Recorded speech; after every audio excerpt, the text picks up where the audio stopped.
Assalamualaikum warahmatullahi wabarakatuh. Baiklah, pada kesempatan kali ini saya akan membahas mengenai perhitungan waktu paruh dan merupakan mata kuliah dari geokronologi. Sebelumnya, perkenalkan nama saya Vera Bushifa. Saya merupakan seorang mahasiswi Teknik Geofisika Universitas Syah Kuala dengan nomor pokok mahasiswa 1904 1070 139. Ini merupakan tugas dari mata kuliah Geokronologi dengan dosen mata kuliah Bapak Dr. Nazli SSI MSI. Pada kesempatan kali ini saya akan membahas 3 poin penting nih, karena kita bahas waktu paruh. Yang pertama adalah kita harus membahas kira-kira gimana konsep dari waktu paruh itu, kemudian gimana perhitungan dari waktu paruh, dan kira-kira waktu paruh ini bisa diaplikasikan kemana aja gitu. Oke, baiklah. Yang pertama adalah konsep waktu paruh.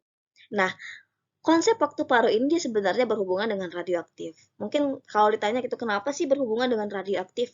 Ya, nanti kita akan bahas kenapa dia berhubungan dengan radioaktif gitu. Jadi teman-teman, radioaktif ini merupakan unsur yang terdapat pada tabel periodik. Itu mungkin nggak asing lagi ya. Namun ada yang istimewa nih dari unsur radioaktif. Kenapa? Atom-atom unsur radioaktif ini teman-teman, dia mempunyai inti yang nggak stabil. Jadi mereka itu selalu memancarkan radiasi sehingga menjadi stabil gitu, dan ini disebut dengan peristiwa radioaktivitas. Nah, karena ketidakstabilannya itu maka mereka memancarkan energi teman-teman. Dan nanti kita lihat kenapa radioaktif dihubung-hubungkan dengan perhitungan waktu paruh. Nanti kita akan lihat teman-teman ya. Oke, selanjutnya kita akan masuk ke waktu paruh. Jadi waktu paruh ini adalah parameter yang berhubungan terhadap peluruhan radioaktif. Fungsi parameter ini tidak lain adalah untuk mengukur kira-kira seberapa lama sih waktu yang dibutuhkan suatu zat radioaktif meluruh sampai tersisa setengah dari masanya semula. Nah, ini kalau kita hubungkan ya dengan radioaktif tadi, ternyata karena si radioaktif ini punya inti yang nggak stabil dan dia memancarkan energi ataupun sinar gitu, sehingga inti atomnya itu stabil, dan ini dikatakan sebagai peluruhan gitu. Jadi peluruhan itu berhubungan dengan waktu paruh. Jadi si inti atom tadi itu akan meluruh dan akan dicari gitu persamaannya yang disebut dengan parameter waktu paruh gitu teman-teman. Nah, teman-teman, did you know gitu, di sini dikatakan did you know gitu, apakah teman-teman tahu bahwasanya pada dasarnya nih radioaktif itu punya jumlah inti atom yang luar biasa banyak gitu. Jadi, kalau misalnya untuk meneliti inti atom tadi itu agak sedikit sulit ya.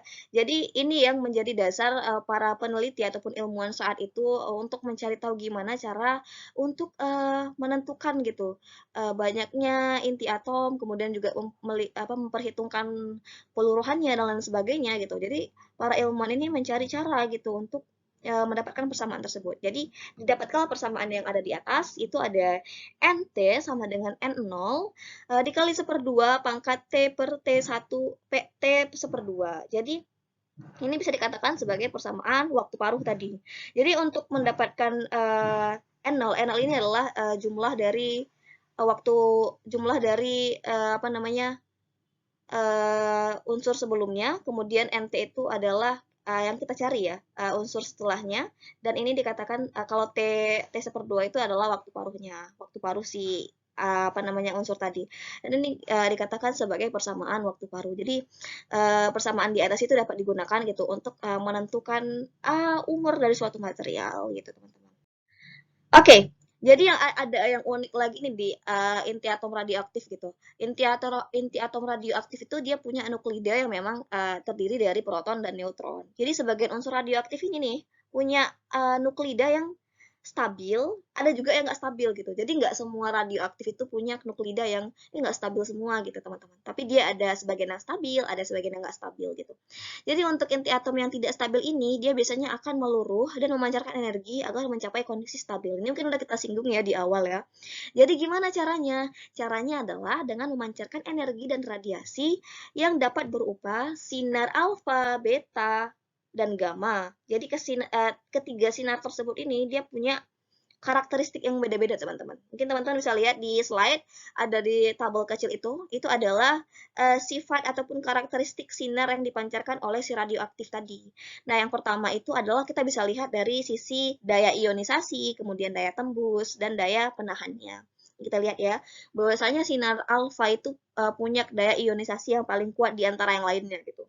Kemudian daya tembusnya itu tapi paling kecil dan, punya daya penahan yang bisa dikatakan pakai menggunakan sehelai tipis, kertas tipis itu udah bisa gitu.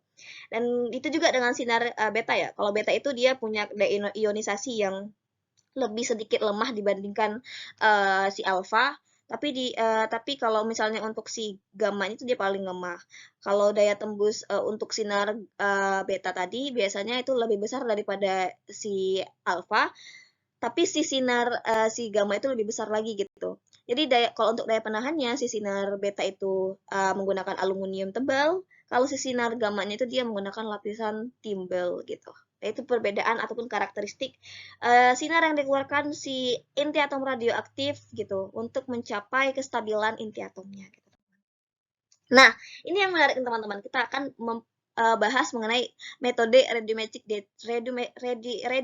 dating gitu. Jadi metode radiometric dating ini banyak digunakan ya untuk menentukan usia material gitu. Ini juga banyak digunakan di arkeologi. Jadi ketika misalnya para peneliti, para arkeolog itu menemukan fosil ataupun sisa-sisa makhluk hidup yang lama gitu. Mungkin yang paling terlintas di awal tuh berpikir adalah kira-kira berapa usia si fosil tersebut ini sebelum diteliti bagian-bagian yang lainnya gitu. Jadi metode radiometric dating ini merupakan salah satu metode yang memang digunakan untuk menentukan material tadi. Banyak sih sebenarnya metode yang dapat digunakan gitu. Tapi yang paling sering digunakan itu yang metode radiometric dating. Nanti kita akan bahas kenapa metode ini yang paling banyak digunakan oleh para ilmuwan gitu. Nah, ini udah kita singgung tadi bahwasanya metode radiometric dating ini adalah salah satu metode yang digunakan untuk mengetahui sisa pada berbagai material. Jadi biasanya dipakai untuk arkeologi usia fosil ya, jejak geologi dan sebagainya gitu. Nah, lalu apa sih hubungan dari konsep waktu paruh tadi kita udah bahas panjang lebar dengan radiometric dating tadi. Nah, ternyata si radiometric dating ini teman-teman, dia menggunakan konsep si waktu paruh itu untuk menentukan umur batuan gitu. Umur material gitu, teman-teman. Jadi pada atom-atom radioaktif itu terjadi peluruhan alias emisi partikel yang jenisnya tergantung sama jumlah proton dan neutron. Jadi kalau misalnya jumlah protonnya itu tinggi, biasanya itu akan dikeluarkan partikel yang bermuatan positif kayak alfa, positron ataupun proton gitu. Tapi kalau misalnya dia mengeluarkan neutronnya yang lebih tinggi gitu. Kalau neutronnya yang lebih tinggi biasanya dia akan mengeluarkan hal apa yang negatif gitu. Contohnya kayak B- ataupun bisa jadi netral kayak gitu. Nah, jadi itulah dia ya kalau misalnya kita hubungkan radiometric dating dengan konsep paruh waktu. Ini merupakan hal yang sangat berhubungan ya, karena memang radiometric dating ini dia memang menggunakan konsep waktu paruh untuk menentukan material, untuk menentukan usia fosil gitu, teman-teman. Oke. Nah, waktu paruh itu dibutuhkan sejumlah atom radioaktif untuk mengurus tengahnya. Ini udah kita bahas sebelumnya.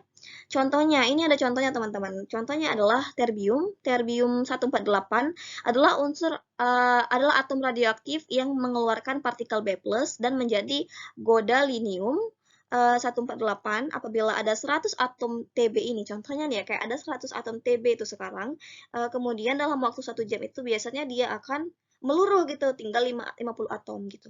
Jadi gitu ya. Sebenarnya kalau kita katakan waktu paruh ini, dia berhubungan sama waktu peluruhan yang memang setengah dari masanya. Itu sudah dibahas. Dan bahkan di persamaannya tadi, itu memang setengah dari masa awalnya gitu. Jadi si atom ini akan meluruh dari setengahnya untuk mencapai kestabilan gitu, teman-teman. Contohnya kayak terbium ini. Terbium itu tadi contohnya kayak misalnya 100 jumlahnya, kemudian dalam waktu 1 jam dia akan berkurang setengahnya, jadi 50 gitu. Kemudian 1 jam lagi tuh dari si 50 itu berkurang setengahnya, jadi 25 atom, ya gitu.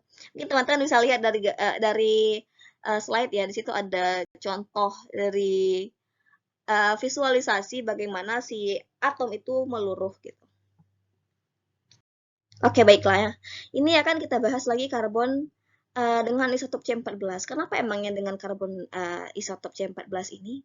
Jadi untuk menghitung usia dari suatu makhluk hidup gitu, fosil dan lain sebagainya, maka yang paling menjadi sering highlight gitu untuk diteliti adalah karbon gitu. Kenapa karbon? Karena karbon ini adalah yang paling dekat gitu dan memang yang paling ada pada makhluk hidup, yang paling banyak gitu yang ada pada makhluk hidup.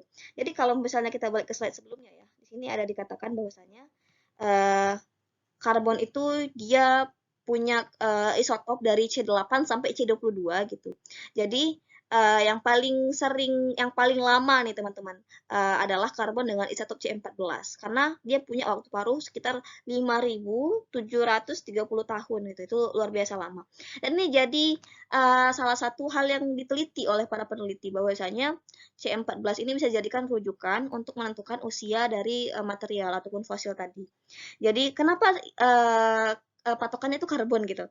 Selain yang saya katakan tadi emang makhluk hidup itu paling banyak karbon ya gitu dalam tubuhnya. Satu memang makhluk hidup itu juga berinteraksi dengan karbon karena di siklus karbon kita memang uh, ada gitu. Jadi contohnya seperti ini nih. Karbon isotop C14 ini dia terbentuk di atmosfer dengan apa namanya adanya reaksi dari cosmic ray sama energi dari luar tata surya. Kemudian dia membentuklah C14 ini. Karena makhluk hidup itu dia berhubungan dengan atmosfer, contohnya kayak tumbuhan ya. Tumbuhan itu dia melakukan fotosintesis dan berhubungan dengan atmosfer. Kemudian hewan memakan tumbuhan gitu dan kita mungkin mengkonsumsi tumbuhan dan hewan gitu. Jadi secara nggak langsung kita termasuk dalam siklus karbon sehingga kita juga di dalam tubuh kita ini ada yang namanya karbon dengan isotop C14. Jadi ketika makhluk hidup itu mati gitu, maka si karbon C14 ini masih tinggal gitu. Jadi karena waktu paruhnya yang lama 5.730 tahun, ini digunakan untuk meneliti dari umurnya gitu, umur si waktu luruh tadi. Jadi para peneliti itu fokus kepada waktu luruh dari C14, dari isotop C14 tadi. Sehingga didapatkan mungkin hasil yang lebih sedikit akurat gitu bila dibandingkan dengan apa namanya karbon-karbon lainnya gitu. Nah, untuk mendapatkan usia dari suatu material dengan memperkirakan karbon isotop C14 tadi itu bisa digunakan persamaan yang ada di atas. Ini merupakan persamaan turunan ya dari persamaan sebelumnya gitu. Di mana T sama dengan T dikali 2 log N 0 per NT. Jadi bisa digunakan ya untuk menentukan berapa lama umur suatu fosil dan lain sebagainya. Oke, baik. Mungkin cuma itu yang dapat saya sampaikan. Terima kasih sudah mendengarkan dan menonton. Apabila ada salah kata, mohon dimaafkan dan mungkin boleh dikoreksi di komen di bawah channel ini, di bawah video ini. Terima kasih sebelumnya. Terima kasih juga kepada Pak Nazli yang telah memberikan kesempatan ini untuk menjelaskan waktu peluruhan ataupun waktu luruh dan ini merupakan topik yang sangat menarik sekali. Terima kasih. Saya ucapkan Assalamualaikum warahmatullahi wabarakatuh.